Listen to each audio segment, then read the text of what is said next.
依家會為大家介紹點樣喺 CoSpace 入邊加上圖片、video 又或者聲效。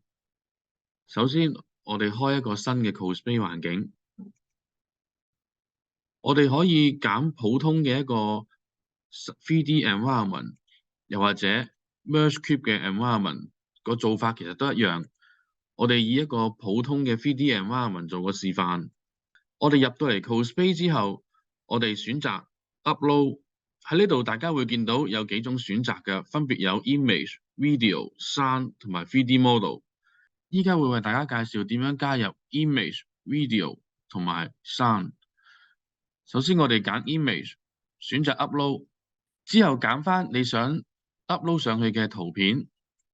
等一陣間你就會見到張相片出現咗喺呢度㗎啦。咁之後你可以拉出去，咁張相就加咗入去㗎啦。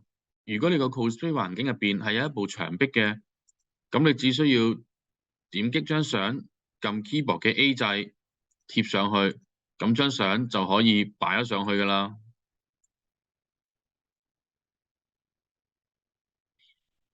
我哋又再翻返去 upload， 我哋今次試下 video。video 咧喺 CoSpace 入邊咧有個限制，就係只會 support MP4 嘅格式，同埋只係可以最大50M 嘅 size。同樣地，我哋都係撳 upload， 之後揀翻你想 upload 嘅 video。等一陣間你就會見到 video 已經 upload 咗喺度啦。同樣方法都係將呢個 video 拉出去 ，keyboard 撳個 A 掣，咁就可以貼咗上去部牆上邊㗎啦。除此之外 ，CoSpace 都可以加入一啲音樂嘅效果。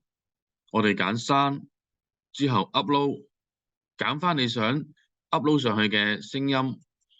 CoSpace support 嘅音效嘅檔案咧，可以有 MP3、Wave、AAC 或者 M4A 幾種唔同嘅格式嘅。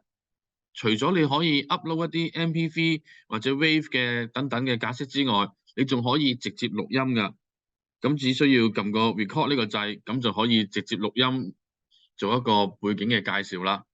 當我哋 upload 咗呢段 MP3 嘅音效入 CoSpace 之後，我哋可以設定呢段音效為背景音效。我哋見到呢度有3點嘅，我哋撳入去，我哋選擇 Set as Background Sound。當我哋選擇 Play 嘅時候，咁大家就會聽到背景音效啦。除此之外，我哋可以去 Environment， 我哋喺度都會見到有個 Background Sound 嘅功能㗎。我哋可以喺呢度撳 Background Sound，揀 Change， 亦都可以 upload 唔同嘅音效去取代。